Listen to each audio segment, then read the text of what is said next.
The year was 1872, and the Colorado Territory was still a place that tested a man's worth in the language of scars. Dawn broke over Dead Horse Gulch, painting the jagged peaks in blood and gold. The wind that rushed through the canyons carried a bite of melted snow, and the ghostly whisper of a storm just passed. Somewhere beyond the ridge, a wolf howled, low, lonely, and long. Down below, in the shanty camp that clung to the canyon's ribs like a barnacle to a ship, Elias Boone stirred from sleep. He was a man made of quiet iron, broad-shouldered, eyes gray as smoke, a beard shot through with ash. He had come west chasing gold and forgetting ghosts. But neither came easy. That morning, he woke not to the rattle of pans or the curse of miners, but to something strange, a sound that didn't belong in the wilderness. Faint, high-pitched, like wind whistling through a bottle. He frowned, rose from his cot, and stepped into the cold dawn. The camp was still, tent sagging under frost, a thin line of smoke curling from last night's dying fire. Beside the sluice box, Tommy Pike, the youngest hand in the camp, barely 19, was packing gear for a new claim. He looked up, eyes wide. "You hear that?" Tommy asked. Elias listened. There was again a cry, not an animal, not the wail of a coyote. Something human, small, frantic. Elias grabbed his rifle and motioned. "Saddle up." From inside another tent came a voice rough as gravel. "Boone, what in God's name is it now?" Jeb Carson, grizzled and gray, stumbled out rubbing sleep from his eyes. "Ain't even light yet." Elias didn't answer. He just tilted his head toward the canyon. The sound came again, carried by the wind, clearer this time, unmistakable. A baby's cry. For a heartbeat, none of them moved. The sound didn't fit here, among dynamite, mud, and gold dust. It was like hearing him in a saloon. Tommy whispered, "Out by the ravine, maybe." Elias was already mounting up. "Move." They rode hard toward the canyon mouth, boots pounding frozen mud, the sun barely edging over the ridge. The wind cut sharp against their faces, carrying the stench of wet pine and charred wood. The trail curved along a steep drop. Halfway down the slope, they saw it, the wreckage of a wagon, splintered and blackened, wheels jutting from the earth like broken bones. Smoke still drifted from the ruin. "Storm must have got him last night," Jeb muttered, dismounting. Elias slid off his horse, scanning the ground. Two bodies lay nearby, a man and woman, faces pale beneath a thin dusting of snow. The woman's arms were still wrapped protectively around his shape. Elias knelt. The woman's eyes were open, staring toward the sky. Her dress was torn, blood dried at her temple. He lifted the edge of her shawl, and there it was again! The cry, from inside a small, half-crushed trunk wedged beside the wagon wheel. A baby lay wrapped in a blanket of faded blue. Her tiny fists flailed weakly, face flushed red from cold. Tommy gasped, "Sweet mercy." Elias's throat tightened. He looked around. The ground was torn by hoof prints, spent shells glinting in the dirt. "Not the storm," he said softly. "Raiders. Or thieves." Jeb spat into the snow. "We can't take her. Ain't no place for a babe in a mine camp. We'll send word to Silverton." Tommy shot him a glare. "By the time word gets there, she'll be dead." The wind howled through the canyon. The baby cried louder, her breath frosting the air. Elias looked at the wrecked wagon, then at the men. He saw in Tommy's eyes the same desperation that once lived in his own when he begged a doctor to save his wife and child, and failed. He pulled the baby close, tucking the blanket around her. She quieted instantly. Her eyes opened clear blue, reflecting the rising sun. Elias said quietly, "We can't leave her. The Lord wouldn't forgive that." Jeb swore under his breath. "You're a damn fool, Boone." "Maybe," Elias said, standing. "But fools are the only kind that still believe in mercy." Back at camp, the news spread faster than wildfire. A baby, found in the wreck at dawn. Men who hadn't smiled in years suddenly gathered around like children at a miracle. Tommy boiled water in a tin cup, fumbling to mix condensed milk with melted snow. "Ain't never fed one before," he admitted, shaking his head. "Don't spill it," Elias warned, watching him tilt the cup. The baby took a few sips and sighed, the smallest sound in the loudest world. Around them, rough men, miners, drifters, loners, stood silent. One whistled softly. Another crossed himself. Name her something, someone said. Tommy grinned. Dawn. Found her at sunrise. The name stuck. They made her a cradle out of a dynamite crate, lined with flannel torn from old shirts. Jeb carved a small rattle from pine. Every night, one of them would sit by the fire and hum. Rough voices softened to lullabies.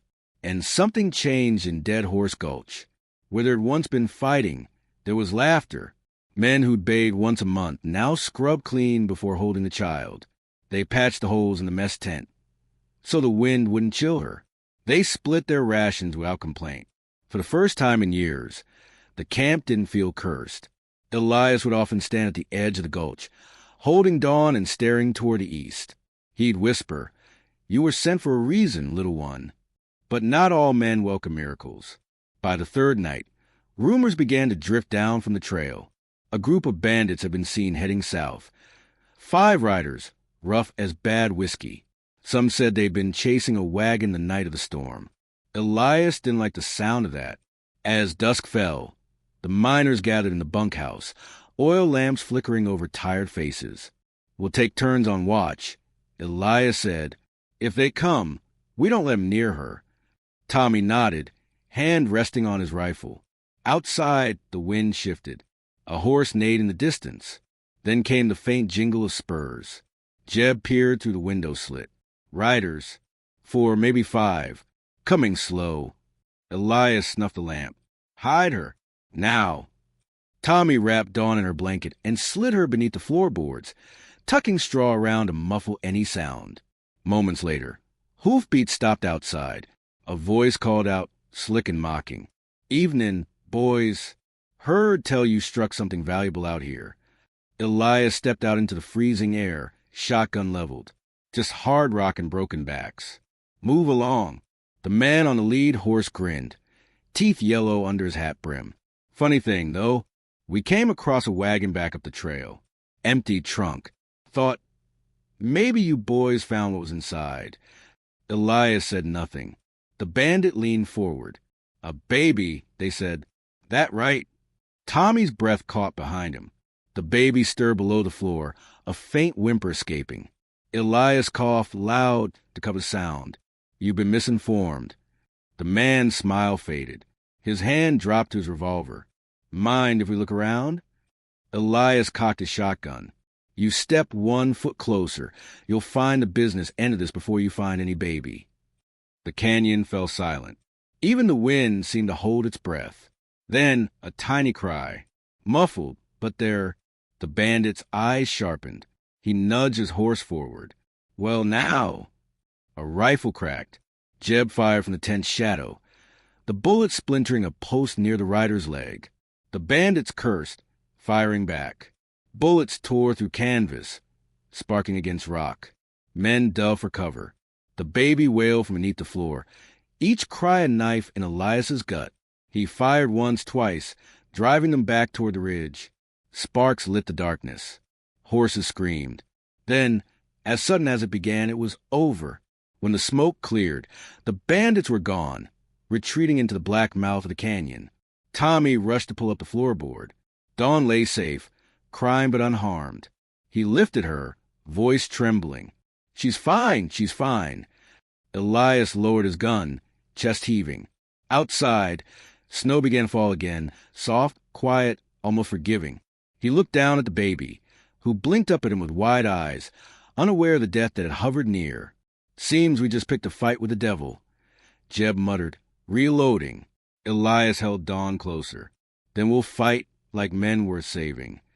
Later, when the fire burned low and the others slept, Elias sat alone beside the cradle. His hands trembled slightly as he brushed a lock of dark hair from the baby's forehead. The flames painted shifting gold across her tiny face. She sighed in her sleep, fingers curling around the edge of the blanket. He thought of his wife, Sarah, and the child they'd buried in Missouri. Thought of the fever, the doctor's shaking head, the long silence after. He had ridden west that same night, chasing gold to bury grief. But now, in this forsaken canyon, life had found him again. He whispered, "Maybe you were meant to be found by us. Maybe the Lord wanted to see if there's still a heartbeat left in this place." Outside, the snow fell thicker. Somewhere in the distance, a coyote sang to the moon. And Elias Boone, a man who had long forgotten what hope sounded like, heard it in the smallest cry that morning had brought. He looked into the fire and said softly, "If she's to live, we got to do more than hide her. We got to protect her." The fire popped. The baby stirred, then settled. Elias leaned back against the post, exhaustion heavy in his bones, but something new burning in his chest. Something that felt like purpose. He didn't know it yet, but that cry at dawn would ripple through every soul in Dead Horse Gulch, turning rough men into fathers, sinners into saviors. And before winter's end, their fight for that tiny life would break every heart in town. Snow came early that winter. By mid-November, Dead Horse Gulch was buried beneath drifts so deep they swallowed the mule pens and silenced the creeks. The mountains stood like giants wearing white crowns, and the men who had once chased gold now spent their days chopping wood, boiling snow, and guarding a baby they still couldn't quite believe was real. They called her Dawn, a name that fit the light she brought into the darkest corner of the territory. Inside the bunkhouse, smoke from the iron stove curled against the ceiling, mingling with the scent of damp wool and pine tar. Elias Boone sat by the fire, feeding the baby from a ragtide bottle, while Tommy Pike hummed a shaky tune on his harmonica. "Don't know no lullabies," Tommy said, blushing. "She don't care," Elias murmured, "long as it's gentle." Tommy smiled. "She likes me better'n you." Elias grunted. "You talk too much to notice who's doing the feed in it." They both chuckled, sound warm, fragile, like glass in the cold. Jeb Carson coughed from his cot. "You two gonna raise her with jokes and beans? Poor thing's doomed." Elias glanced over. "You got better ideas?" "Yeah, get her out of here before she freezes or starves." The words fell heavy. The laughter died. Elias stared into fire. "Ain't that easy. Trails closed. Storms will take us before the sheriff ever does." Jeb shrugged, pulling his blanket tighter. "Then she'll die slower." Tommy bristled.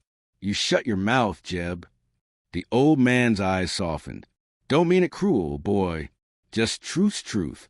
Ain't no place for angels in a hole like this." Elias looked down at Dawn, her small hand clutching his finger. "Then maybe we change the hole." The days dragged on. Each sunrise came weaker, the sky pale and thin. They rationed beans and jerky, melted snow for water. Still, the miners refused to complain when it came to the child. They took turns watching her, rough men holding her with the care of saints. When her first laugh broke through one afternoon, it startled the camp like a gunshot. Tommy dropped his pickaxe and shouted. "She smiled. I swear she did." The others crowded around, and for that moment, the canyon felt alive. But hope has a price on the frontier. By December, the baby's cough started, a soft wheeze at first, then fever. Elias sat up nights with her against his chest, whispering prayers he hadn't said in years. "Lord, I ain't asked you for much since Missouri, but I'll trade what's left of me for her breath." Tommy rode 2 days through a blizzard to fetch medicine from Silverton, but the trail was blocked by an avalanche. He came back near frozen, empty-handed. That night, as the storm roared like a living thing, Elias heard her breathing slow. He pressed his forehead to hers and whispered, "Stay with me, little Dawn. You came too far to quit now." When morning broke, she was still alive, but weaker, and with daylight came another kind of threat. A rider appeared on the ridge, a man in a long black coat, badge glinting faintly beneath his collar. "Sheriff's here," Jeb muttered, squinting. Elias stiffened. "We didn't send for him." The rider descended slowly, his horse kicking up flurries. Behind him came 2 deputies, faces hidden under wide-brimmed hats. Sheriff Walt Brenner, the law of Silverton, though most folks called him something closer to a snake. He swung down from his saddle with the ease of someone used to being obeyed. "Mornin', boys," he said, voice smooth as whiskey gone bad. Heard tell there's a child here doesn't rightly belong to anyone. Tommy stepped forward. Belongs to us now. Brenner smiled without warmth. That so?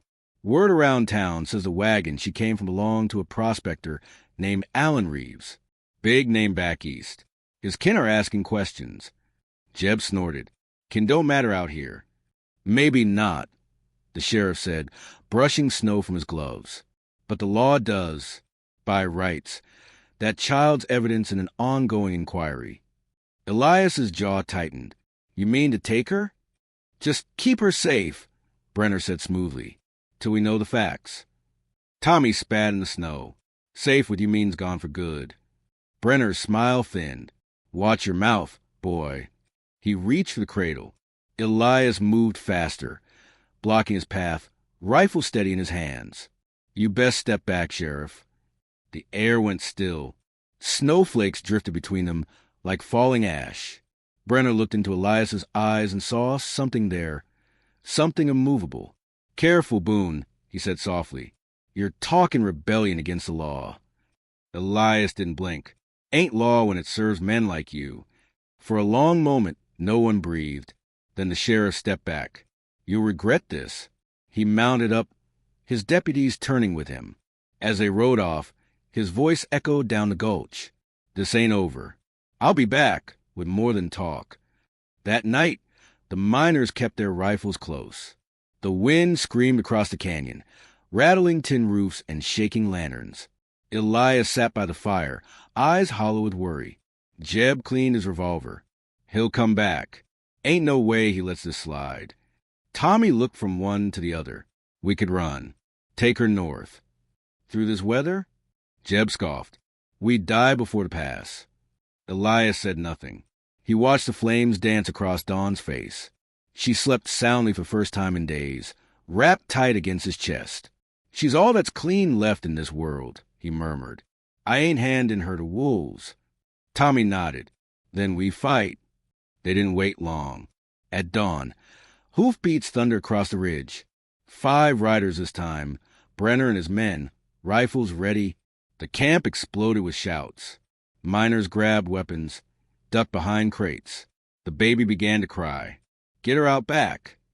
Elias ordered. Tommy, take her to the mine shaft. Tommy wrapped her tight in his coat and sprinted through the snow as gunfire cracked the air. Splinters flew from the bunkhouse walls. Jeb fired from the doorway, dropping one of Brenner's deputies. Another bullet grazed his shoulder. Bastards. Jeb roared, returning fire. Elias knelt beside him, reloading. We can't win this long. They'll burn us out. Then let's make 'em bleed first. They fought until the gun smoke thickened the air and the snow turned red. Tommy reappeared, panting, gun in one hand, the other shielding the baby. The shaft's clear, she's safe. Elias nodded. Good. Hold tight. A bullet tore through the doorframe, missing Tommy by inches. Then Brenner's voice rang out. Boone, you got no chance. Lay down your guns and hand over the child, or I'll take what's left of you to the governor myself. Elias stood in the doorway, rifle raised.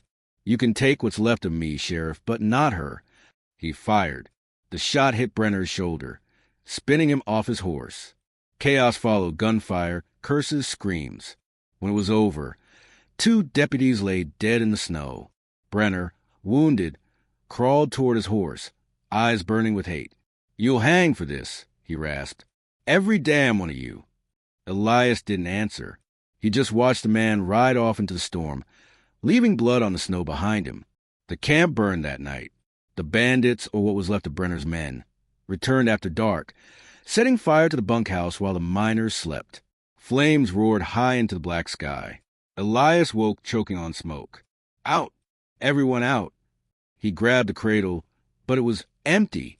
Panic surged through him until Tommy burst in, shouting, She's with me?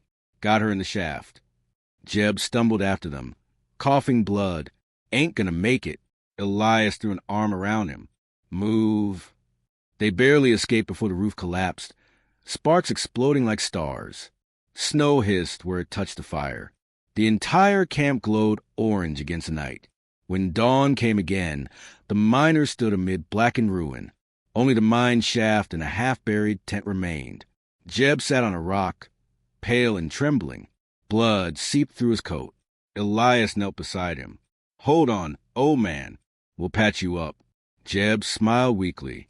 "Ain't no patch for time, Boone. Guess I finally struck something worth dying for." Tommy wiped at his eyes. "Don't say that." Jeb's gaze drifted to the baby in Elias's arms. "She's the gold, boy. The real kind. You keep her safe." Then his eyes went still. Elias bowed his head. The wind blew cold over the graves that morning. He buried Jeb beneath a pine tree, marking the spot with a chunk of ore. He gave his life for a child that weren't his, Elias whispered. "That's worth more than any gold vein god ever hid in these hills." That night, Elias built a small fire in the ruins of the bunkhouse. He tore a page from Jeb's Bible, the only dry scrap left, and used it to light the tinder. The flames flickered weakly, then caught. Tommy sat beside him, cradling dawn. "What now?" Elias stared into flames. "We head for Silverton. There's a woman there, runs a church orphanage. Mary Holt. She'll take her in." Tommy frowned. "That's days away. Through the pass." "I know. She won't survive the cold." Elias looked at the child's tiny face. "Then neither will we, but we'll try." He reached into his coat pocket and pulled out a small locket, tarnished and dented, the last belonging of his wife. Inside was a faded picture of her holding their own lost child. He kissed it once, then placed it beside Dawn. She deserves a chance at something better. Snow fell softly around them, whispering against the ashes. For a long while, neither man spoke. The fire crackled, throwing small bursts of light across their faces. Two men broken by loss, bound by a miracle. Elias finally said, "Come morning, we ride." Tommy nodded. "And if Brenner finds us?" Elias lifted his eyes to the horizon, where storm clouds gathered like smoke. "Then he'll find out what men can do when they ain't got nothing left but something worth protecting." That night, the wind carried the sound of babies breathing, slow, fragile, but steady. Elias closed his eyes and thought of the hundreds of men who come west for fortune and found only graves. And yet, in all his years, he'd never found anything so precious as a life that now fit in the crook of his arm. He whispered into the dark, "Let her see another sunrise, Lord. Just one more." The fire burned low. The camp was gone. The world had turned to ice. But within that frozen hell, one tiny spark still lived. And before the week's end, that spark would test a measure of every heart left beating. The sun hadn't yet broken through the morning fog when the first riders came into sight. Silver Creek was waking slow that day, a town bruised by loss and guilt. The bell at the old chapel tower stood silent, its rope cut weeks ago when the men swore never to ring again. Some said it was bad luck. Others said it didn't feel right, not after what happened in the canyon. Tom Whitlow leaned against the post outside his smithy, hands blackened from a morning's work he wasn't really doing. His hammer hadn't struck metal since the baby was buried up on the hill. Every time he lifted it, he saw her face, that little girl wrapped in the miners' coats, her breath faint as a whisper, and the way she'd looked at him before closing her eyes one last time. The baby they'd found at dawn, the baby who'd changed everything. They called her Mara, though she had no name when she came into their lives. And though she was gone, the men still talked about her like she might somehow come back. Tom squinted toward the ridge. Dust swirled, not from the wind, but from hooves. 4 riders, maybe 5. He tensed, wiping his hands on his apron. "More traitors," he muttered. But then he saw the lead rider, a woman, her cloak torn by travel, face half hidden beneath a broad hat. Behind her, a wagon creaked, its wheels heavy with mud. A man walked beside it, leaning on a stick, and beside him was a child, a girl with wide, fearful eyes and a bundle clutched to her chest. Tom's heart gave a painful jolt. The riders slowed as they entered the main street. The air in town seemed to hold its breath. Men came out of doorways, women peeked through curtains, and even the dogs stopped barking. Sheriff Colby stepped forward from the general store, hand on his revolver, though more out of habit than threat. "You folks look like you've ridden through hell," he called. The woman dismounted slowly. She moved like someone used to hiding pain, each step careful, guarded. When she pushed her hat back, the crowd gasped. "Miss Calder?" Tom whispered. It was her, the preacher's widow who'd vanished the same winter the miners found the baby. Everyone had thought she'd been taken by raiders or lost in the snow. But here she was, alive, and with a child who looked no older than 2. "I'm not here for pity," she said quietly, "just for the truth." Colby narrowed his eyes. "What truth you after, ma'am?" She pointed toward the hill, toward the small wooden cross above the miners' graves. "That's my daughter you buried up there." A silence so deep fell that even the wind dared not move. Tom's throat went dry. "Ma'am, that child was found out by the canyon, left for dead." "There wasn't." "I know where she was found," Miss Calder interrupted, her voice trembling. "Because I left her there." The words hit harder than a gunshot. For a long moment, no one spoke. The only sound was the creak of the wagon as the horses shifted. Colby stepped closer. "Ma'am, I don't reckon I understand." "I had 2 babies," she said, lifting her chin. "Twins. Born the night my husband was shot by a claim jumper. I tried to keep them both alive, but there wasn't food. There wasn't heat. I thought one might stand a chance if someone found her." Her voice cracked. "I laid her down near the trail and prayed someone would hear her cry." Tom's jaw clenched, his mind spinning back to that morning. The echo of a cry between stone walls, the frantic digging through frost, the way the baby's tiny hand had gripped his thumb. "You're saying—" "Yes." Her voice was barely a whisper now. "She was mine. Mar was mine." The townsfolk murmured, their faces twisted in a mix of disbelief and sorrow. An older miner named Pike shook his head. "You don't know what we went through, ma'am. We carried that child through blizzard and blood. We buried men who'd give their lives for her. She was ours, too." "I know," she said softly, "and I thank you. You gave her more love than I ever could." Then her knees gave out, and she felt the dirt. Tom was beside her in an instant, catching her shoulder. She wept into her hands, her cries echoing through the empty street. The child beside her, the twin who'd survived, knelt quietly, staring at the cross on the hill. Tom swallowed hard. He felt something break loose inside him, something heavy and sharp that had sat on his chest since that terrible day in the canyon. He'd thought his heart had gone cold, but now it burned again, fierce and aching. "Ma'am," he said gently, "you don't owe us sorrow. You did what you had to." She looked up at him, eyes hollow. "No, I owe her more than sorrow. I owe her peace." Colby nodded solemnly. "Then you'll have it." That afternoon, the whole town climbed the hill. Men carried candles. Women brought wildflowers. Snow still clung to the pines, melting slow under the weak sun. Tom walked beside Miss Calder, the child in her arms this time, her surviving daughter, quiet as a shadow. At the gravesite, she knelt and laid a small carved heart of pine wood beside the cross. Her hands trembled. "Her name was Clara," she said softly. "Not Mara. Clara Jane Calder." Tom felt his chest tighten again. Clara. He'd never known her name. One by one, the miners came forward, laying their own offerings: a rusted horseshoe, a silver locket, a piece of coal polished to a shine. The men who once dug deep into the earth now dug deep into their hearts. As dusk fell, a strange peace settled over Silver Creek. The air felt lighter, the snow gentler. But the story wasn't done yet. As the last candle flickered, a sharp cry split the silence. Not from the child in Miss Calder's arms, but from down below. A horse, wild and unbridled, thundered through the street, dragging a wagon wheel behind it. On its back was a rider the town had not seen in months. Joe Pike, the youngest miner, the one who'd sworn he'd left for good after Clara's death. "Fire!" he shouted. "Fire at the North Ridge. The mine's caught again." Tom's blood froze. "God help us." The men scrambled down the hill, shovels and buckets in hand. Flames already clawed the horizon, black smoke twisting into the sky. By the time they reached the mine, the heat was unbearable. Sparks leapt like demons, and the wooden beams inside the shaft cracked and groaned. Tom ran forward, covering his mouth. "We've still got men in there." Pike yelled.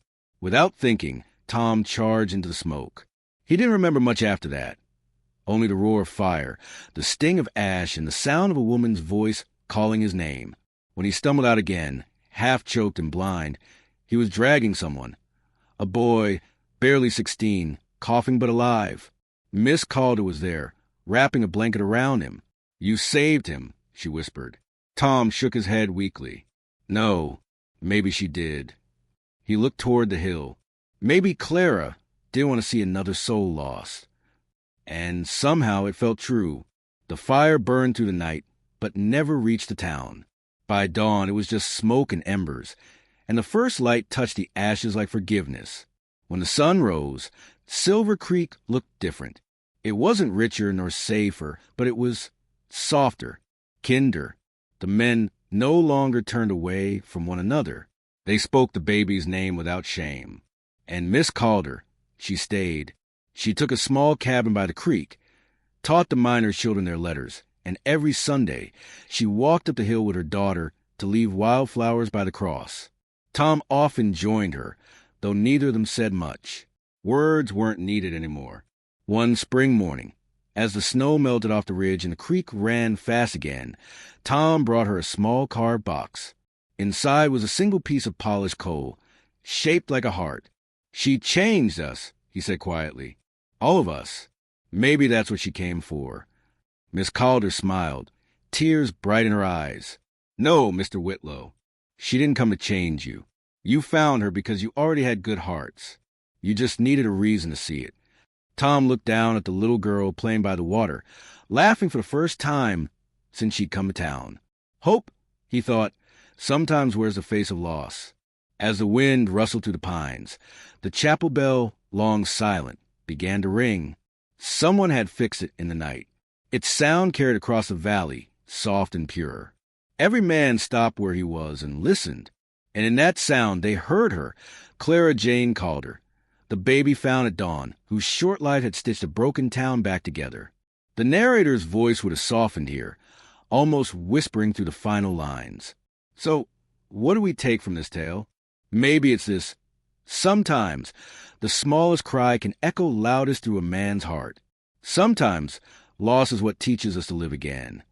And as the screen faded to gold dust over the hills, the closing words appeared.